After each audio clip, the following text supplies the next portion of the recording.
శ్రీనివాస్ గారు good morning. Very good morning sir, అందరికి నమస్కారం. సో ఏం చెప్తారు? గవర్నర్ కేంద్ర హోంశాఖకు పంపించారు, కానీ దీని అమలయ్యే పరిస్థితులు కనిపించట్లేదని మొన్న మీ రాష్ట్ర అధ్యక్షులు రామచంద్రరావు కూడా అన్నారు. నిజంగా అమలయ్యే పరిస్థితులు లేవా?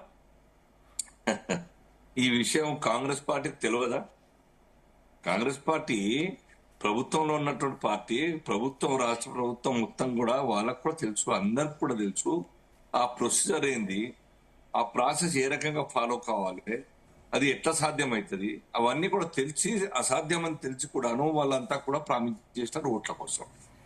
కామన్ డిక్లరేషన్ మేము బీసీ రిజర్వేషన్లు అమలు చేస్తాం, 42% ఇస్తాం, దట్టు ఇంకా 6 నెలల లోపలనే మేమంతా కూడాను సాధిస్తాం, మళ్ళీ లోకల్ బాడీ ఎలక్షన్స్ వాటితో నిర్వహిస్తాం 6 నెలల లోపల అని చెప్పేసి. ఏడాది 6 మాసాలైంది, ఏడున్నారండి. ఇప్పటికి కూడా వాళ్ళు వాస్తవాన్ని ఒప్పుకోకుండా ఇది సాధ్యం కాదు, పార్లమెంట్ చట్టం ద్వారా సాధ్యమవుతుంది, మేము పంపడం నేరుగా రాష్ట్రపతి గారికి పంపడం అన్నది అది ప్రొసీజర్ కాదు అన్న విషయం వాళ్ళు తెలిసి కూడా ఇట్లా మళ్ళీ ఒక్కసారి తెలంగాణ ప్రజల్ని, దేశ ప్రజల్ని ఫూల్ చేసే ప్రయత్నం చేస్తూ మళ్ళీ ఢిల్లీ పోయి ఆ పవర్ పాయింట్ ప్రజెంటేషన్ ఇచ్చేటువంటి ప్రయత్నం చేయడం అంటే కేవలం వారి యొక్క పొలిటికల్ సెల్ఫ్ డిఫెన్స్ కోసమే రేవంత్ రెడ్డి గారు చేస్తున్నట్టుగా అర్థమవుతా ఉన్నది. నేను కాంగ్రెస్ నాయకుల్ని, ఎమ్మెల్యేని నేను కోరుతా ఉన్నాను, మీ ప్రాంతాల్లో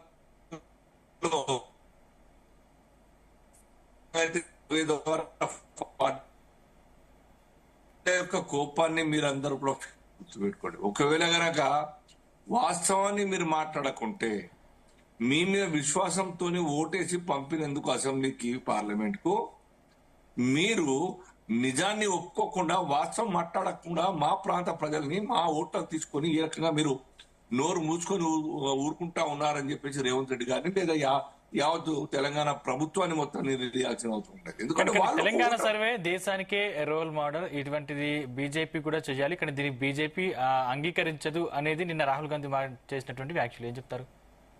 విచిత్రం అనిపిస్తుంది, కళ్ళ ముందర కనబడుతున్నది కదా ఎంత మేరకు అక్కడ షార్ట్ ఫాల్ ఉంది. వాస్తవ జనాభా ఎంత, రికార్డ్కి వచ్చిన జనాభా ఎంత, 3.5% పైన ఉన్నటువంటి ఒక జనాభా మా కులంతో సంబంధం లేదన్న విషయం ఎవరైనా చెప్తారండి? నాకు ఒక కాంగ్రెస్ నాయకుడు చెప్పడం జరిగింది, మా ఇంటి పక్కన వచ్చినారు, మా ఇంటికి రాలే, ఏం చెప్పాలా అని. మళ్ళీ వస్తాం సార్, మళ్ళీ వస్తాం సార్, మళ్ళీ రాలేదు. ఇది వాస్తవ పరిస్థితి. ఇది పోని కులగణన దేశవ్యాప్తంగా జరగాలి, కానీ దానికి లీగల్ శాంక్టిటీ అంటూ ఉండదు.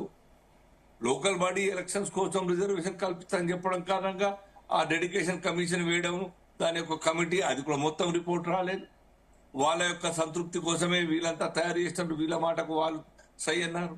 ఇది ఏ రకంగా ఆ కమిటీలో జస్టిస్, మా రిటైర్డ్ జస్టిస్ జడ్జ్ కూడా ఉన్నారు, వాళ్ళకు కూడా తెలియదా అండి? పార్లమెంట్ బిల్ పాస్ కావాలని చెప్పేసి డైరెక్ట్ ప్రెసిడెంట్ పంపడం ఇది కరెక్ట్ కాదన్న విషయం. మోర్ ఓవర్ ఒక్కసారి కాదు, శేషు గారు చెప్పినట్టుగా కర్ణాటకలో ఆగిపోయింది, బీహార్లో ఆగిపోయింది, ఇక్కడ కూడా 34% ఎట్టా కిందికి వచ్చింది.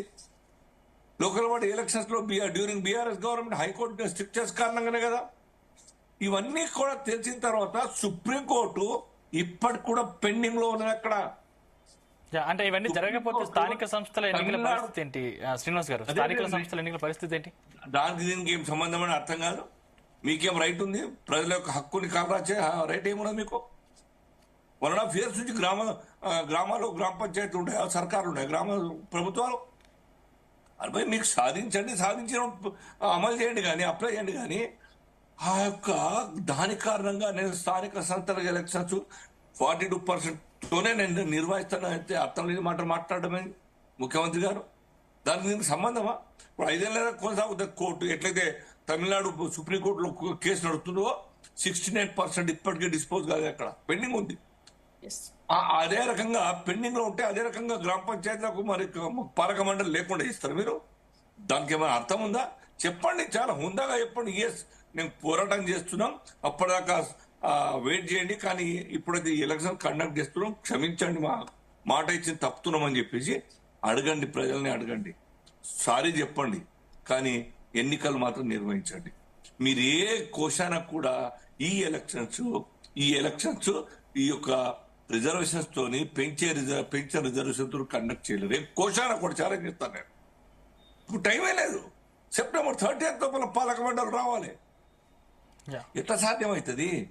కాబట్టే మీరు హుందాగా తప్పు నొక్కోండి, మీ ప్రభుత్వం మొత్తం ప్రజలకు సారీ చెప్పండి, కండక్ట్ చేయండి. ఇప్పటిదాకా ఉన్నటువంటి 70 సంవత్సరాలు అయిపోయింది సార్ స్వాతంత్రం వచ్చి. కాంగ్రెస్ పార్టీ కేంద్రంలో ఇటు రాష్ట్రాల్లో అన్ని చోట్ల కూడా ఆ పవర్ లో ఉన్నటువంటి కాలంలోనే మీరు చేయలేకపోయినారు. మీకు ఆ దృష్టి లేదు, చిత్తశుద్ధి లేని కారణంగా చేయలేకపోయినారు. ఒక తమిళనాడు ఉదాహరణ పట్టుకొని దట్టు మీ ద్వారా అయింది. మరి ఇప్పటికి పెండింగ్ ఎందుకు ఉన్నది? క్లియర్ కట్ దానికి చట్ట రూపం ఎందుకు దాల్చలేదు అది? కాబట్టే లేకున్నా సున్నాయి సుప్రీంకోర్టు 50% దాటంటారు. అది సాధ్యం అవుతుంది అనుకుంటున్నాం. సాధ్యం కూడా చేయొచ్చు. మనం రాజ్యాంగం సవరణ జరగాలి, కొత్త చట్టం తీసుకురావాలి, పార్లమెంట్ లో పెట్టాలి, 2 సభల్లో కూడా ఆమోదం తెలిపాలి, దాని ద్వారా ప్రెసిడెంట్ గారు ఇవ్వాలి. అప్పుడు సుప్రీంకోర్టు అబ్జెక్షన్ చేయదుగా. సుప్రీంకోర్టు వాటి రాజ్యాంగంలో ఉన్నది, చట్టాల్లో ఉన్నది, దానికి వాటి యొక్క అమలు కోసం కోర్టు ఉంటాయి. కాబట్టి చట్టం రూపం దాల్చిన తర్వాత కోర్టుకు అది ఆపే అధికారం లేదు, ఉండదు కూడా. కాబట్టి ఇవాళ మీరు చేయాల్సిందల్లా పని, first you conduct elections, local body elections. సర్పంచులు లేరు, మండల జిల్లా పరిషత్ జడ్పీటీసీలు ఎంపీటీసీలు లేనటువంటి ప్రజలు ఎవరికి కలవాలి? ఎంత ఇబ్బంది అయితే ఉంది, ఎక్కడ ఉంటుంది ఇట్లా? ఇది గవర్నమెంట్ యొక్క దుశ్చర్య తప్ప ఇంకేం లేదు. ప్రజల్ని నయవంచన చేయడం తప్ప ఏం లేదు. ఓట్ల కోసం ఇన్ని అబద్ధాలు ఆడుతూ కాలయాపన చేసి ప్రజాపాలన గ్రామ పంచాయతీలు లేకుండా చేస్తే ఎట్లా ఉంటది? మీకు ఎట్లా మనసు వస్తుంది? రాష్ట్రంలో ప్రభుత్వం లేకుండా హాస్టల్ మీద నడుపుతామా? ఎందుకుంటే 6 నెలల కాలం మాత్రమే. ఎందుకుంటే ధర్మం ప్రభుత్వం ఎందుకుంటే 6 నెలలు? మీరైతే 1.5 సంవత్సరాలు దాటిపోయాయి ఎలక్షన్స్ లేకుండా గ్రామ పంచాయతీలకు, మండళ్లకు. ఓకే. కాబట్టి ఇప్పటికన్నా కనువిప్పు తెచ్చుకోండి. అక్కడ పోయి సోనియా గాంధీ, రాహుల్ గాంధీ గారిను వారి యొక్క ప్లీజ్ చేయడం కోసం మీ యొక్క పదవి కాపాడుకోవడానికి చేయాల్సిన అవసరం లేదు. వాళ్ళకు కూడా తెలుసు. వాళ్ళకి తెలియకుండా ఎట్లా ఉంటే వాళ్ళు ఇన్ని సంవత్సరాల నుంచి చాలా ఓల్డెస్ట్ పార్టీ కాంగ్రెస్ పార్టీ. వాళ్ళకి తెలియదు చట్టాలు ఏమున్నాయి, అమలు ఏమైతే అమలు ఏం కాని పరిస్థితి ఉంటాయని అన్ని తెలుసు వాళ్ళకు కూడా. స్కూల్ చేస్తా ఉన్నారు ఎంటైర్ కాంగ్రెస్ పార్టీ దేశానికి. శేషు గారు, రమేష్ గారు, నేను ఒక్క నిమిషం మాట్లాడండి, చెప్పండి. తర్వాత శేషి గారు.